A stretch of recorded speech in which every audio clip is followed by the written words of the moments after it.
Михаил Саварбекович Дадикалта. Спасибо, что нашли время встретиться с нами. И вот самый первый вопрос в начале нашей беседы. Мы бы хотели, чтобы вы рассказали немножко о себе. Где вы родились, в какой семье, вы единственный ребенок, кем были ваши родители, ваш дедушка? Слава Аллаху, что я ингуш, родился в ингушской семье. Соответственно, этим все сказано и обусловлено. То есть мой психотип, моя ментальность, моя жизнь связана с Кавказом, с Чечено-Ингушетией. Родился в большой семье, 8-й ребенок. К сожалению, 3 уже нет, но у нас еще осталось 6 человек. Я родился предпоследним. Родители, отец был по образованию юрист, закончил юридический институт, затем закончил Северо-Осетинский университет, экономический факультет. Дед, он тоже юрист был по образованию, до революции работал в российской полиции, был полицейским приставом. До репрессий он был лишен избирательных прав. Но всех, кто работал на царский режим, чего-то там добился, уже их притесняли.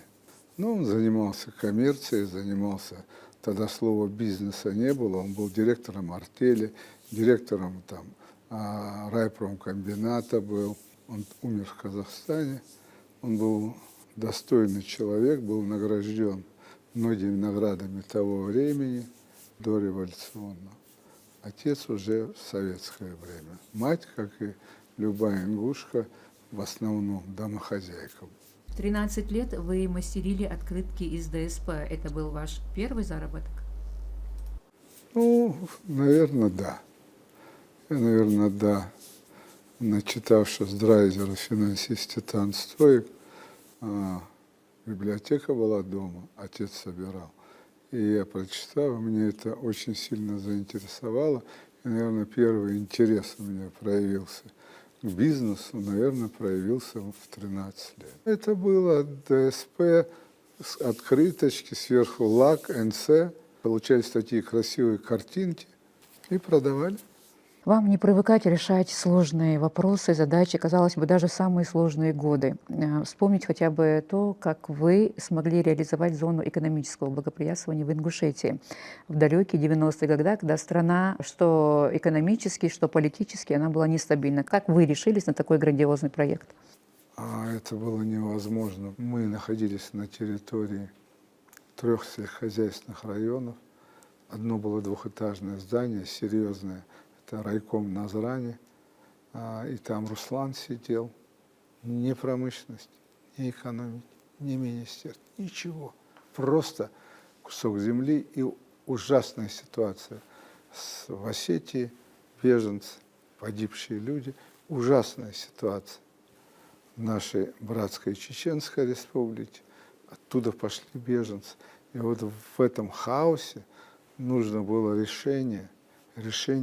Бюджета не было, не было просто денег. Нужно было каким-то образом, нужны были инвестиции, Почему иностранцы были? Специалистов не было, строительных компаний не было, ничего не было. И вот в этом хаосе нужно было найти правильное решение, и нужно было за это взяться и двинуть, чтобы люди поверили, чтобы люди поняли, что все можно. И тогда мы встретились с Русланом, он сказал мне, что можно, скажи. Я сказал, хорошо, я подумаю. И через неделю я сказал, вот так ты подпиши, сможешь пробить, подписать только. Больше ничего не надо, ни денег от тебя, ничего, я все принесу. Вот я бумагу написал, отдал ему. Он пошел к Черномырдину, потом меня позвали к Черномырдину, он завел. Я ему все объяснил. Подписали бумагу на 1 год. Зона была всего 3 года, я уже говорил. За 3 года это сделано. За 3. Все остальное это потом были уже мои инновации. Мы за Центр развития предпринимательства. Я зарегистрировал компанию в Ингушетию нефтяную. Оттуда пошли налоги. Это уже потом было. А за 3 года мы сделали. И мы начали делать иностранцы. Приехали иностранцы, и мы начали строить. Отель хоть появился. Первые гости по домам развозили. По домам развозили. Я сам снимал квартиру вот в заводском районе Назрани, Я там еще дома не было, мать туда приехала. Я там сам снимал квартиру, туда ночевать. Потом мы построили дом в Харбулате. И таким образом это аэропорт пошел, вокзал пошел, и потом в столицу. Я уже был зампредседателя Госдумы, Алихан стал главой. Я уже в Госдуме пробил бюджет на Магаз часть. А часть основная пошла от зоны. Вот президентский дворец, все это построено на деньги зоны. Правительство, инфраструктура, газоснабжение, подстанция. Все это было сделано за счет денег зоны. Дорога, вот эта, которая идет, автобан, югославы строили. То турки строили, это югославы строили. Подстанцию ростовчане строили. Газ строил, газоснабжение, московская компания строительная, ПМК была. И так началось. И потом, правда, это продержалось мало, но сделано столько, сколько смогли. Каждый сделал столько, сколько смог. Но сейчас время другое. Надо еще успеть сделать максимально, чтобы изменить мировоззрение, понятие и облик Ингушетии.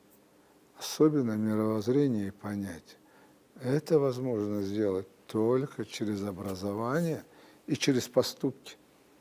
Только поступки дадут, да, когда люди видят так, тогда вот эти вот важные, такие вот важные вещи, казалось бы, простые, на слово сказать, ну просто же, но они очень важные. И вот наша задача сейчас вот это изменить. Вот это изменить. 2024 год – это значимый год для Ингушетии. Это и реконструкция башенных комплексов, и благоустройство кладбищ, и открытие IT-академии, IT-отеля, и открытие радиостанции. Вот для вас чем был значим этот год? Это несколько программ. Первая программа – это культурное наследие. Я в какие-то годы жил в Великобритании. Ну, и в выходные дни, бывало, мы ездили смотреть средневековые башни Шотландии, Уэльса, под Лондоном. Один башенный комплекс. В год посещало от 500 до миллиона туристов.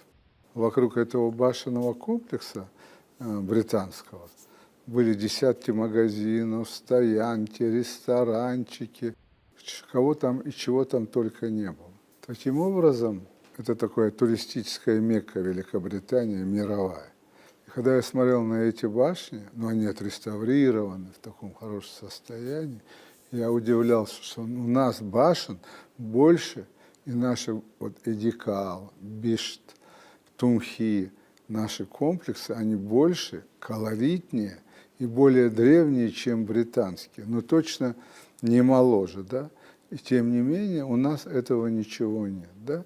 Это на самом деле жемчужина мира, Ингушетия, горная Ингушетия – это жемчужина мира, это что-то такое, да, это такой разум, воля, триумф людской воли, триумф жажды к жизни, триумф человеческого восприятия, да, выжить в этих суровых условиях, не покориться, спастись от более многочисленного дикого врага, варваров, которые приходили на Кавказ, оттуда, с монгольских степей, это были варвары, да, спасти, спрятать своих близких, защитить своих детей, своих женщин и выжить, сохранить свой язык, свои обряды.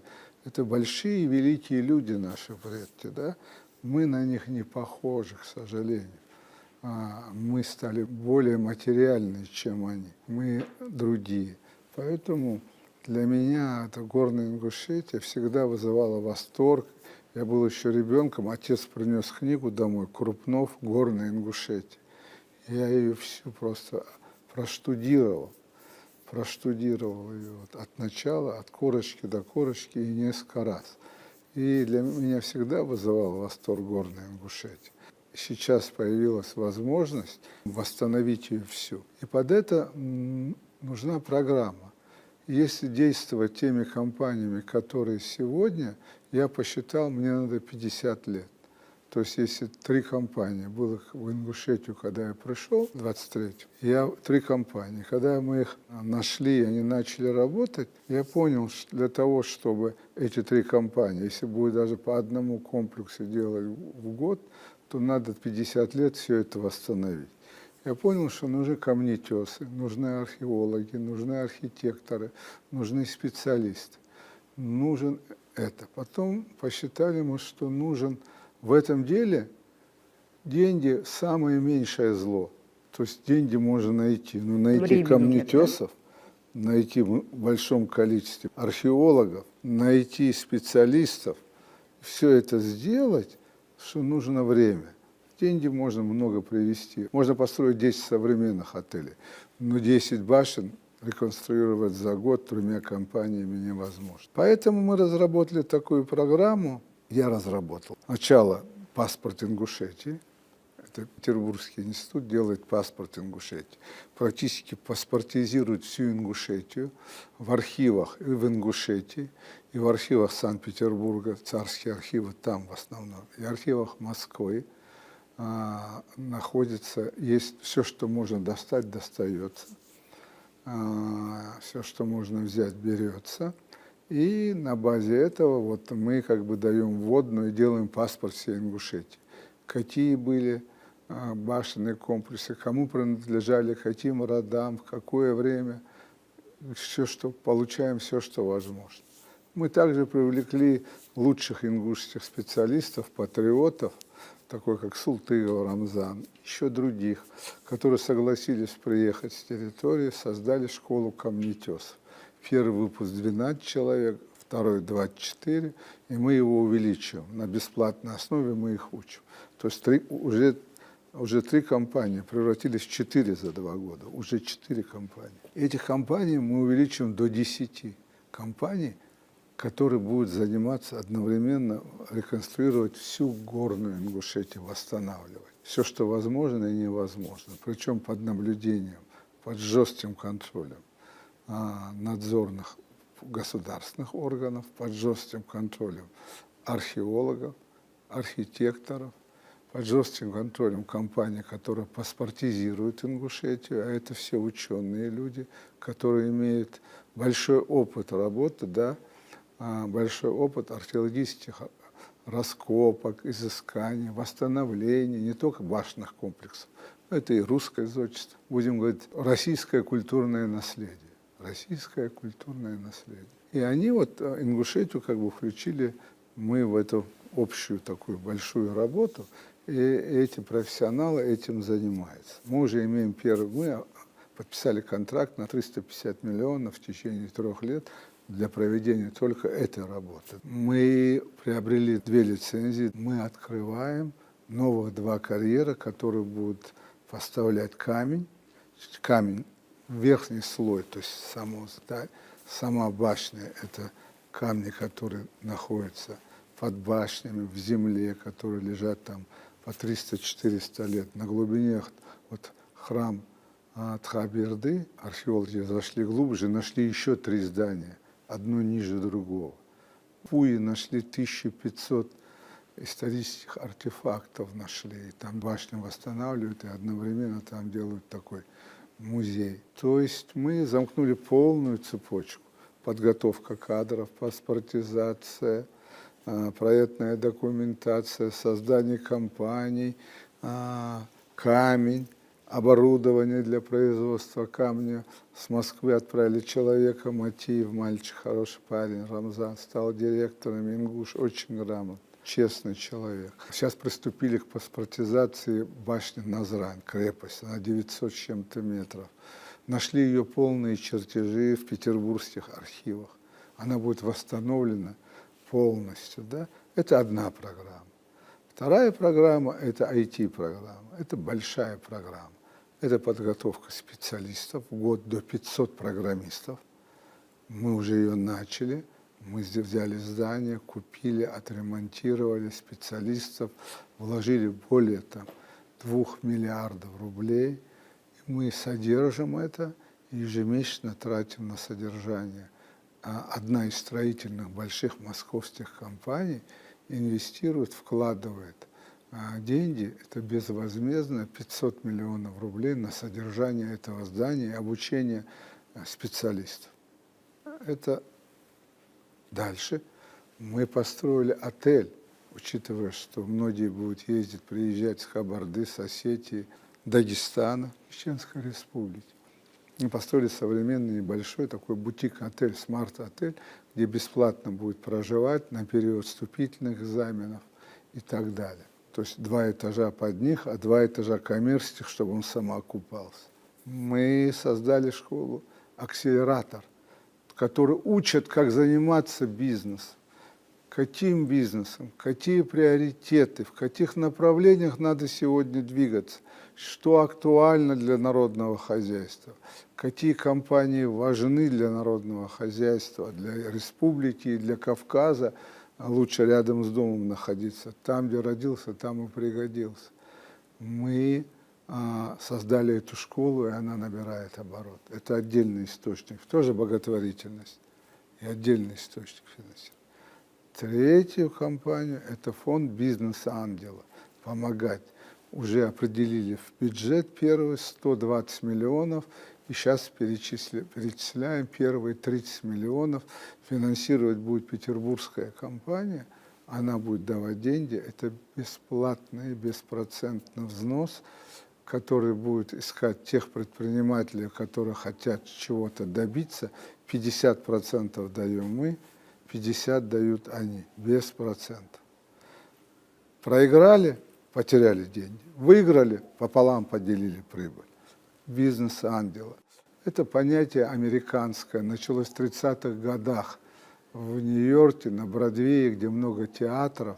Появлялись такие богатые люди, меценаты, которым было интересно общение с артистами, с режиссерами, актерами, которые финансировали проекты, продюсировали кино, театры, постановки, музыку. А музыка, театр, кино – это как билет лотерейный.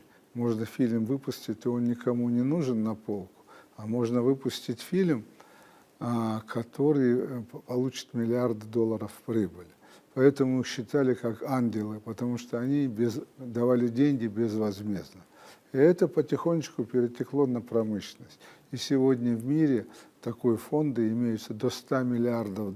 Богатые люди инвестируют в проекты, где 50/50, очень похоже на исламское финансирование, где процентов нет, есть прибыль, она просто делится. Достаточно справедливая форма финансирования. То есть назад не требуешь залог имущества и залоги, а просто даешь деньги в надежде, что выиграешь. Это касательно второй программы. Она замыкается, замкнется, когда мы создадим кластер промышленный, где мы сможем программистов, которые учим, вкладывать деньги и применять их, учить их, как надо работать, уже создавать какие-то промышленные разработки. Будь это научного характера, будь это промышленного характера. Это не важно, какие, но факт то, что это будет следующий этап. Таким образом, это другая программа, которая она идет и успешно двигается. За год мы все это сделали.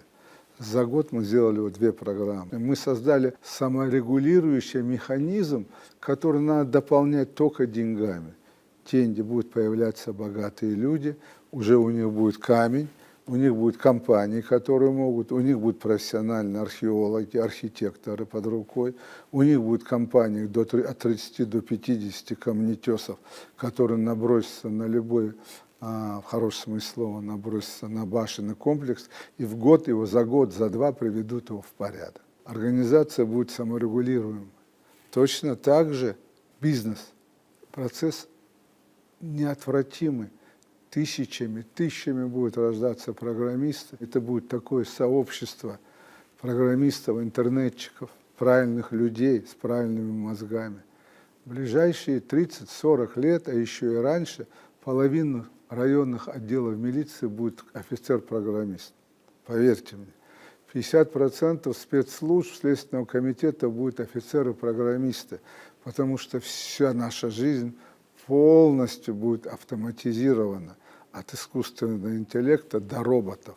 И мы к этому придем. Когда в 80-м году мне подарил отца друг калькулятор с размером с мою ладонь и считал на лекции, все просто были потрясены.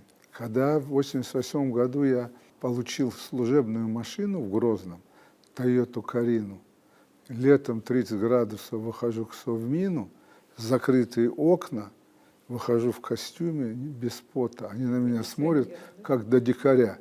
И говорят, ты как? Я говорю, кондиционер. А они открывают багажник, думали, там кондиционер бакинский стоит, вот этот большой.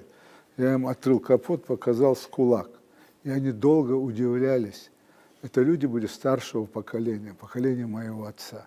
Вот так же сейчас для нас, людей поколения моего в возрасте человек, дико. Но пройдет 30 лет, все будет роботизировано, компьютеризировано. Вот к этому времени мы подготовим тысячи ингушей-компьютерщиков, которые будут обращаться с компьютером, как обращаются сегодня с автоматом солдаты. Но нам не нужен автомат, нам не нужен нож, нам не нужен пулемет. Пусть это делают другие. Человек с рублем сильнее человека с ружьем. Он управляет миром. Такие люди. Поэтому мы подготовим десятки тысяч компьютерщиков, которые рассосутся по Кавказу и по России и будут играть очень большую ключевую роль в народном хозяйстве и иметь влияние. Это мой план.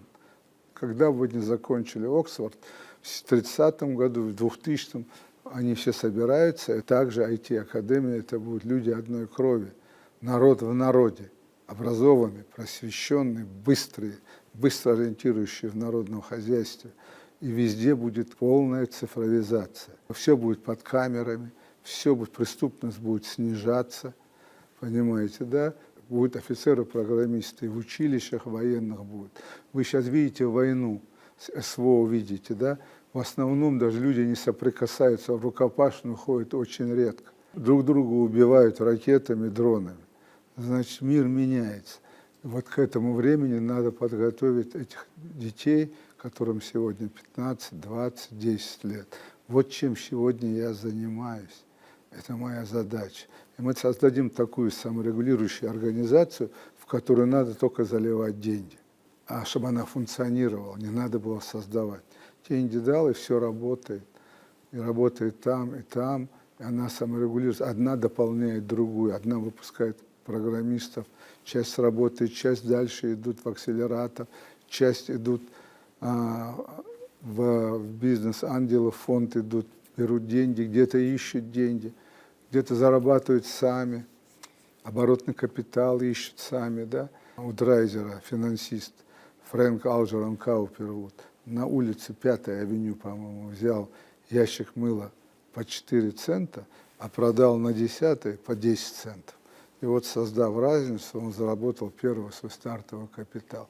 И потом из этого он начал создавать империю, да, маленький мальчик. Также и будут создавать в акселераторе компании, и обращаться ангелы бизнеса, то они вот будут этим заниматься. И этому их научат там.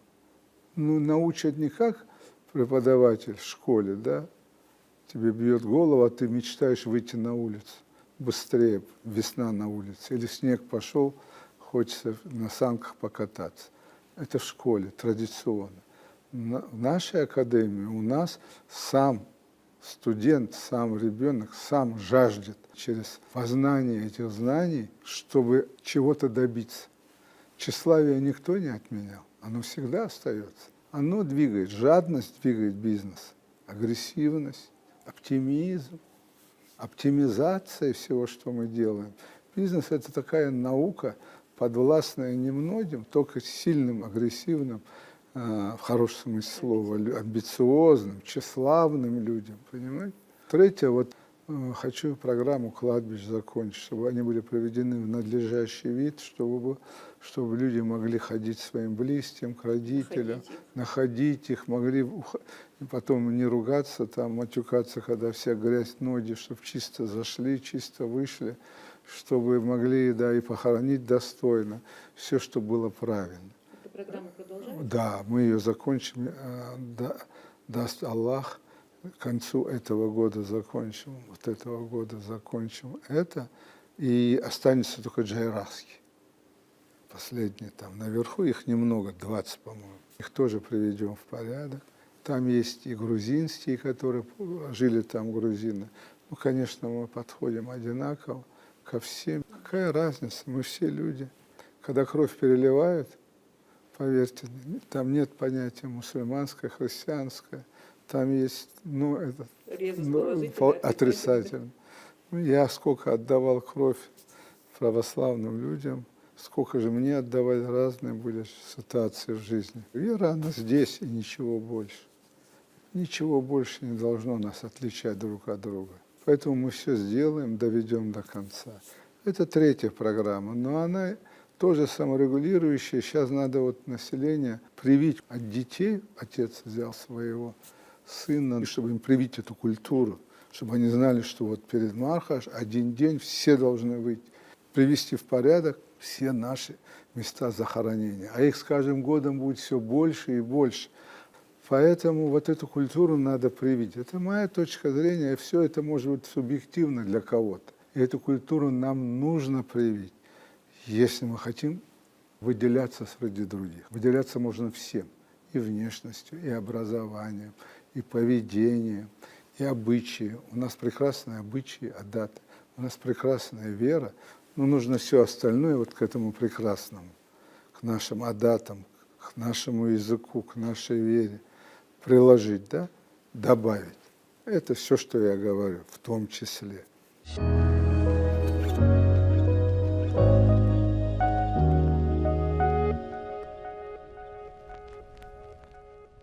Вы начали не с академии, не с IT-отеля, но вы начали с башен и с кладбищ. Вот для вас это как-то вот что-то святое, как для каждого ингуша. Есть правильно? такие вещи. Мир, он не нов. Он далеко не нов. Все, что сегодня происходит здесь, это 1000 лет назад было. И 1000 лет пройдет, он изменится. Он станет более прогрессивным, технологичным, но он не изменит. Люди остаются людьми. Все человеческие пороки, 10 пороков.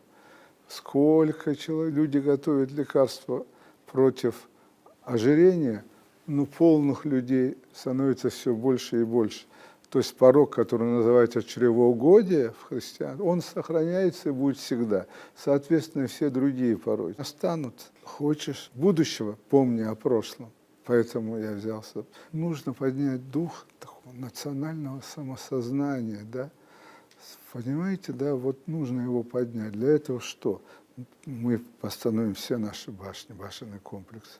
Появятся энтузиасты, которые еще меня поддержат. И мы должны всю наши детей, молодежь прогнать сквозь наши, рассказать, кто мы и что мы, откуда мы. Мы оттуда, из Поднебесья, там, где орлов, и орлицы летают, и орлы, оттуда мы спустились вниз. Да? Это очень богатая история. История. Очень маленький такой практически народ, который может поместиться в один микрорайон в Москве, имеет такую историю, большую историю. Этим надо гордиться. Мы сохранились, сохранили, и мы живем в большой стране, имея свою маленькую государственность, со всеми своими понятиями и атрибутами государства. Это тоже этим надо гордиться. И это тоже надо рассказывать, говорить. Вот моя задача была эта задача. Задача это IT. Я понимаю, что мы уже отстали от Запада. Мы в России, внутри России мы отстали тоже от всех. Кавказ отстал. И вот задача догнать и перегнать. Не Америку и не Москву, самого себя. Догнать и перегнать себя. Вот есть такая компания NVIDIA, мы потратили за 5 лет $300 миллионов на IT-программы. Перевели компанию, она была 100% торговая, а сейчас на 30 торговая, на 70 продажи идут через интернет. То есть это все за счет компьютеризации, за счет IT-систем, IT-программ мы сделали. Это очень дорого, но мы это сделали.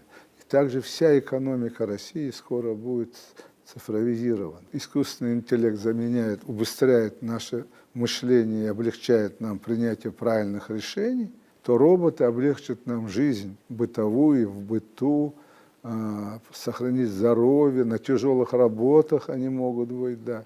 То есть мир меняется, и в этом мире люди, которые обращаются должны с компьютером ровно так, как классный, высококвалифицированный снайпер, которого учили там 30 лет, стреляет точно, попадает в мишень, в десятку, также мы должны подготовить людей. И тогда мы будем востребованы. Когда мне нужен хороший специалист, я оплачу в 2 раза больше за мозги, чем человеку, у которого нет этих навыков. Поэтому очень важную вещь мы делаем. Вот это отдельная программа. Есть еще ряд программ. Они одна выходит из другой, одна дополняет другую, одна дополняет третью. Самая сложная программа – это, конечно, увеличение налогооблагаемой базы в Ингушетии.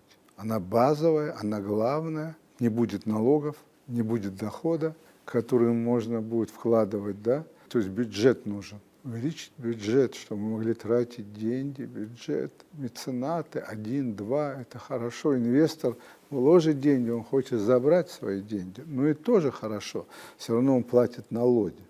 Ну вот это главное, да? Инвестиционную базу инвесторов, их надо приглашать. Для этого нужны кадры, люди, подготовка. И нужна базовая это электроэнергия, источники энергии. Вода, электроэнергия. К сожалению, эти проблемы, она огромная. Сегодня мы создавали IT-академию, мы с огромным трудом нашли лимит, чтобы нам выделили на электроэнергию, на это IT. Сегодня построят 1-2 крупных завода в Ингушетии, крупных промышленных предприятий. Не будет ни канализации, не будет источных вод, чтобы это все можно было утилизировать на промышленном предприятии. Не будет электроэнергии, ну газ может быть, все. А электроэнергия – это основа. Это сегодня уже 30% себестоимости любой продукции, и еще 20% – это тепло и все остальное, что связано с энергией, да? 50% любого продукта занимают эти расходы. И следующая программа – создание частно-государственного партнерства, создание крупнейшей северокавказской компании, где до 70% частный капитал, где можно привлечь как раз-таки население через выпуск акций, через выпуск облигаций, через создание акционерных компаний открытого типа, чтобы можно было акции торговались на бирже. Вот такую мы программу готовим. Это создание энергетических мощностей реки Северного Кавказа, это угольные компании, дешевого угля, это газотурбинные станции. И, конечно, зеленая энергетика, солнечная, для небольших населенных пунктов, как Жайрах, поставить там солнечные батареи, солнечную электроэнергию, учитывая, что солнце там наверху больше, чем здесь внизу на равнине. То есть мы сейчас делаем такой паспорт Северного Кавказа, причем самым серьезным образом. Уже оплатили, нам готовят паспорт Северного Кавказа, и мы будем понимать. Ингушетию, она там в том числе и в первую очередь. Хорошо, что у нас энергия есть, мы получаем, но она дорогая, и она извне. Создать свои источники, которые можно будет на своих источниках, имея электроэнергию, создавать компании. Тему биткоина отменили на Кавказе. Я понимаю, почему, потому что было много воровства электроэнергии. Мы разговор ведем о создании такой крупной энергетической компании, альтернатива государственной сегодняшней, Росэнерго там. И это будет способствовать удешевлению электроэнергии. Когда двое, один другой, всегда будет понижаться цена. Когда один продает на рынке, то он любую цену ставит, люди вынуждены покупать. Когда будет 2, 3, 4 и угольная компания, теплоэлектростанции, и будет газотурбинная, и солнечная, и гидроэлектростанции, то будет выбирать из чего. И это будет все равно оживать. Мы к этому все равно придем. Главное начать правильно. Но одновременно все начинать невозможно, один человек не может. Сейчас вот, допустим, создание энергетической компании, это нужно привлекать серьезных больших людей. Нужен человек, кто станет впереди, что им убедит их, давайте, вкладывайте, я гарантирую. И нужно это вместе сделать. И, конечно, без поддержки народа это невозможно. Народ должен поддерживать, должен научиться хотя бы платить 70% за электроэнергию. Я уже не говорю о 100, хотя бы 70%. Если не будет возврата денег, инвестор скажет: да, Гуцариев, я тебе верю, я дам тебе деньги, а твой народ, которому ты построишь такую станцию, мы вложимся, мы же должны деньги получить? Да, должны. Вовремя будут они нам платить за нашу электроэнергию? Мы гарантируем, что она будет дешевле, чем другая любая, но нам надо 100% оплату.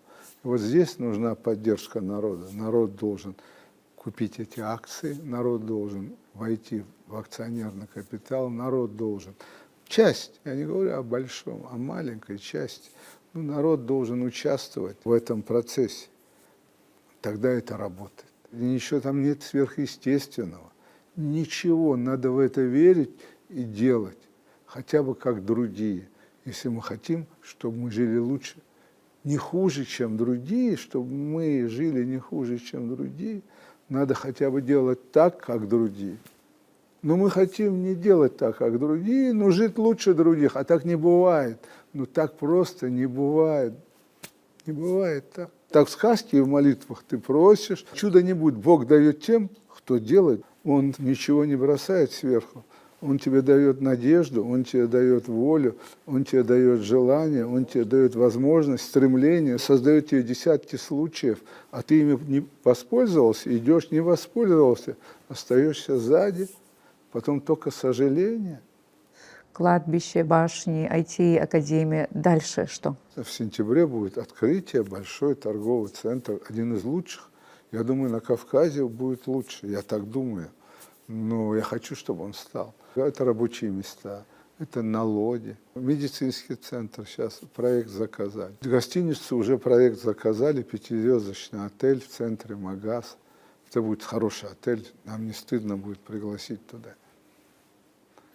Даже принцев и королей не будет стыдно. Он будет современный, 5-звездочный отель, лицо республики приехали, и 3-звездочный будет, а это 5. Он первый будет строиться. Это хороший отель. Он тоже рабочие места, налоги, но это другое. Без налогов, без бюджета, без доходной части. На дотации республика не будет развитой, она не будет развиваться. Нам нужно кадры, профессионалы, люди и инвестиции. Сочетание. Люди есть, инфраструктура есть, инвестор придет. Людей нет, инфраструктуры нет, электроэнергии нет, очистных нет, лимит газа нет, лимит электроэнергии нет, воды нет для создания промплощадки, железной дороги нет, людей нет, профессионалов нет, инвестор не придет. Если это создать, деньги принесут инвесторы. И все, это надо создать. Это надо по-серьезному. Построить там 1 подстанцию, 2, это нетрудно.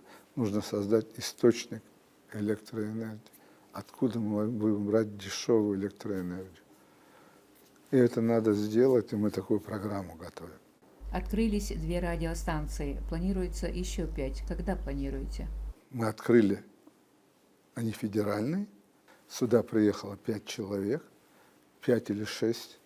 Работали на станциях целый месяц у нас, их научили, они подтянулись до уровня, вышли на уровень мировой, потому что российское радио не хуже, чем в Израиле, не хуже, чем в Америке и в Британии. Поверьте, я был там, и там, и там, и знаю наше радио, и знаю их радио. И скажу, что у нас будет с марта месяца уже 30% это наш контент, наш язык, и 70% это федеральные. 50 станций в России, в топ-5 шансон и в топ-5 дач. Следующее это будет Лав радио молодежное, и следующее это будет Восток. Они отвечают современным, лучшим, будем говорить, московским стандартам, самым высшим понятием этого слова. 2 станции. Во-первых, люди будут слушать современную музыку. Это поднимет наш музыкальный уровень нашей молодежи, нашей музыки национальной, наших артистов, наших исполнителей.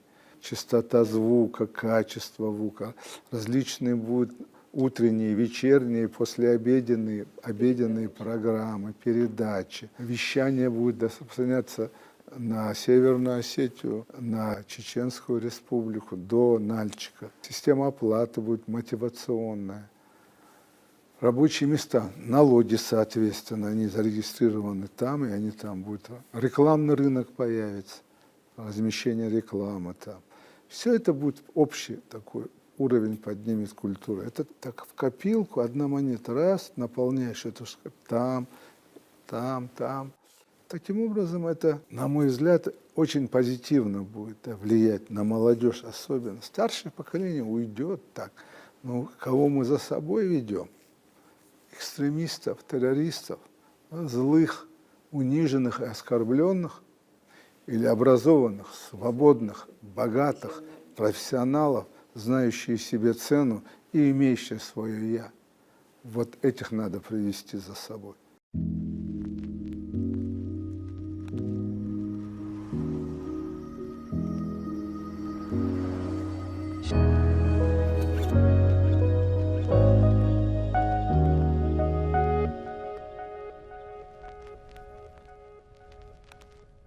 Ваше творчество – это, конечно же, целая вселенная, которую можно изучать бесконечно. С чего началась любовь к поэзии? Помните первый свой стих?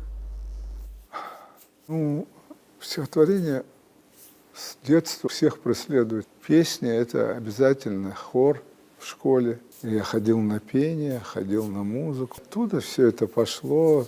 Эти песни революционные, там «Вдали за рекой», «Догорала заря», «Сотня юных бойцов», это 4 класс. Оттуда, потом первые потуги писать, рифмовать, графоманство. Поэтому все идет из детства, вся наша жизнь, она из детства. Поэтому ничего нового я не создал, да. Я не был Пушкиным, который начал, да, и не учился в Царском лицее, и не был Моцартом, который в 4 года.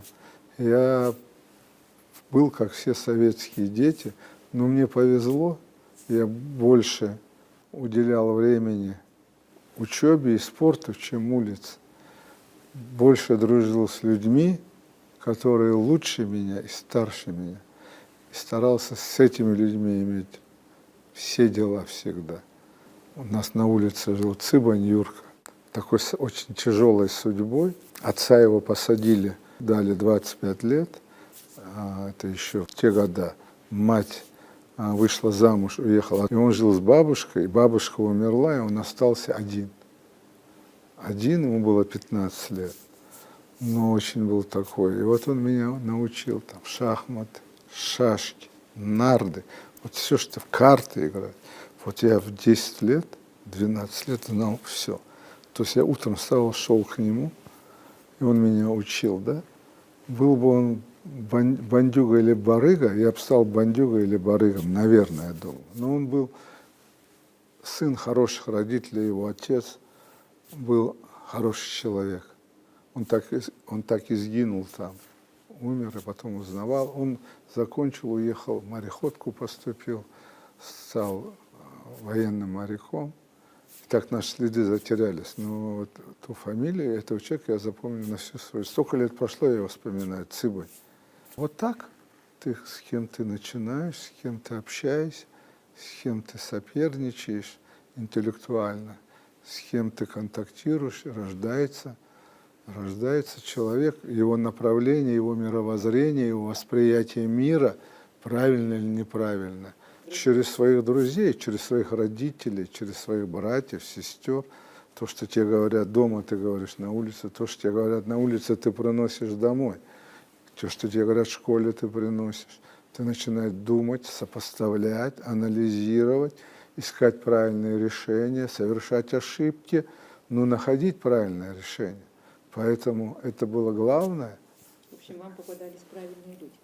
Ну, я думаю, что я просто с неправильными переставал общаться. Я не боялся, не заискивал. Не надо ни перед тем заискивать, не надо ничего бояться. Не хочешь общаться? Скажи почему и объясни почему. Просто перестань. Просто скажи и перестань. Не надо выключать телефон, не надо прятаться, не надо там при встрече делать вид, заискивать, виновато улыбаться, а просто скажи почему. Вот потому что неинтересно. Или потому что вот ты там агрессивен, ты там это, или потому что ты вот, у меня свой взгляд на вещи. Бесспорно, вы очень умный человек, но вы сказали, что ум – это величайшее несчастье. Неужели вы несчастливый человек? Я не считаю себя умным. Это нет. Я не считаю себя умным. Я допустил очень много ошибок. Может быть, образованный, может быть, опытный, может быть, образованный, но умный я бы не сказал. Потому что я совершил столько ошибок. Я тот самый случай, сын ошибок трудных, сам сын своих ошибок научился. Можно было много обойти. И сейчас я думаю, зачем я это сделал, зачем то сделал, зачем надо было так не делать. Но жизнь, к сожалению, жизнь нам преподносит свои уроки. Поэтому я не скажу, что, как вы сказали, что... Это величайшее несчастье. Ну да, это правда. Но ум – это величайшее несчастье, когда вы понимаете, что это неправильно, вы ничего не можете с этим сделать, вы на это не можете влиять, вы можете или махнуть рукой, или вступить в драку, где вы точно знаете, что проиграете. Да? Но это уже принципы, которые всегда заканчиваются проблемой. Любой принцип, как и догма. Как догма, почему я с религией никогда ни с одним человеком не спорю, не обсуждаю? Потому что это догма. Догма – это так есть и никак. А если это так и никак, нечего это обсуждать. Понимаете, правда одна, но у каждого она своя. Она одна, но она у каждого своя. Поэтому вопрос там конституция, закон, можно спорить, а догму нельзя даже оспаривать. Поэтому ум – это большая трагедия людей, которые, потому что они не всегда не могут донести до этого, понимаете? Легко, обладая властью, когда ты одновременно и палач, и судья, и помиловать можешь, и посадить, и судить можешь, и свою точку зрения, и наказать можешь, и поощрить можешь. Легко быть великим и умным. А вот трудно быть великим и умным, когда ты не можешь не поощрить, нет возможности и наказать не можешь хама, негодяя, да, за его хамство, и поощрить не можешь героя, потому что он совершил поступок или совершил действие. Да? Вот такому трудно. Об этом человеке, это, наверное, из моего афоризма, моей книги, о таком человеке я и написал. Что можно пожелать человеку, у которого все есть?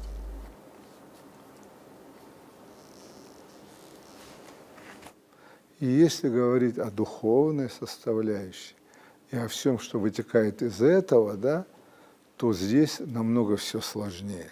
Здесь эмоции, здесь душа, здесь поступки близких, здесь поступки человека, здесь взгляд в прошлое, надежда на будущее человека. Это вот такая духовная. Мы же здесь в прошлом живем, здесь мы живем в будущем, мечтаем о будущем. Здесь мы смотрим на близкого и видим, как он трансформируется из порядочного человека в негодяя, или наоборот, негодяй в порядочного. Здесь все, что называется духовной составляющей. Вот она самая сложная в человеке, да? И что можно ему пожелать? Путь света, путь вперед, душевного равновесия, соотносить свои возможности, чтобы было силы, воля, желание продолжать дальше идти, тем путем, куда ты идешь. Я говорю о духовном очищении, о душе. Что вас может вывести на эмоции? Поступки людей, которые не похожи на других. Потому что убийство, ревность, злость, ненависть, зависть, жадность. Это свойственно всем. Антониум тому, что я сказал, негативу, это совершается намного реже людьми, да? Обычно эти люди страдают. Или они умирают, или их сажают, или их предают анафеме при жизни, их не уважают, их всеми боятся общаться. Недавно прочитал книгу про жизнь Идриса Базоркина. Просто мой отец знал, Идриса знал тех людей, окружения Идриса. Вот в этих событиях участвовал 1973 года. Причем я это узнал уже после, когда отец умер, от его знакомых, друзей, что он, оказывается, активно был участник, помогал им. Но дело не в этом. И вот то, что его друзья некоторые от него отвернулись, его исключили с партии, Картоева, Джабраила, его, и то, что они отказались от него, отошли, испугались, я их тоже понимаю. У многих семей, у многих должность, а он смог, Идрис, отойти, и он за это пострадал. Картоеву 10 лет дали. И потом про него придумали всякие грязные сплетни. Специально было сделано, чтобы его имя стереть. Очернить, стереть. Зная ингушскую ментальность, такую вещь сказать, которая неприемлема в ингушском обществе. Я со своей матерью поругался за это. А она мне говорит: да, ты не говори про него. Оказывается, он там то делал. Я говорю: мать, ты как можешь, ты там не присутствовала, не была, ты почему так ханяхас? А ты ханят, он день дат. Она говорит: я сказал: не говори то, что ты не видела и не можешь подтвердить. И вот так они Джабраила очернили. А он был легендарный, он воевал, прошел всю войну. Он вообще был умница, да. Про Идриса я говорить не буду, это наша витрина, нашей культуры. Все, что они хотели, правда. Вот поступки этих людей могут вызывать удивление, да. Вот такая история. Да. Но жизнь продолжается, и в этот чудесный день, день вашего рождения, я желаю вам здоровья, исполнения всех намеченных целей, новых идей и долгих-долгих лет жизни. Никогда не думал, что мне будет 67 лет. Я думал, что где-то там, как это может мне быть 66, сейчас 67 будет. Мне казалось, это будет да даже не думал об этом. Все меняется, и, наверное, я тоже так меняюсь. Но с этим ничего не сделаешь. Возраст – это всего лишь цифра, которая вам очень идет. Спасибо. От лица всего ингушского народа мы благодарим вас за все, что вы делаете в нашей республике. Баркал Халтон, Далмук, Жмяш, Баркал.